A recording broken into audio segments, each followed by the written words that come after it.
damn, I can't figure out how to connect this thing. And I'm, when I bought the bike and I bought this stuff, I remember saying to them, is there anything else I need?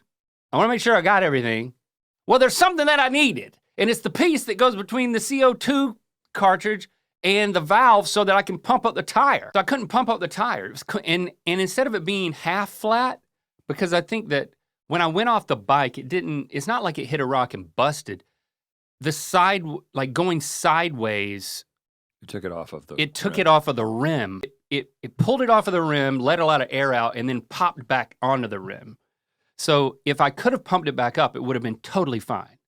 Would have been totally good. But because I couldn't do that, and because I started messing with the tire and I pulled it off the rim a little bit more and put it back on, it went from being like 60% flat to being like 100% flat. And there's nobody on this trail. So now you got to ride a wheelie all the way down. Which I did because I was like, I'm not walking this bike all the way down. Maybe 3 miles. And then I had to get to a point where I had cell service.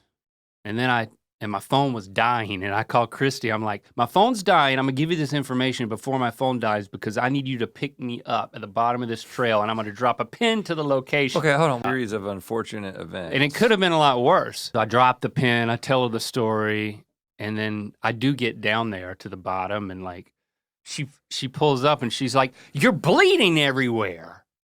I was like, well, yeah. And she's like, and your bike is like, oozing crap all over. Is that gonna get in the car? And I'm like, no.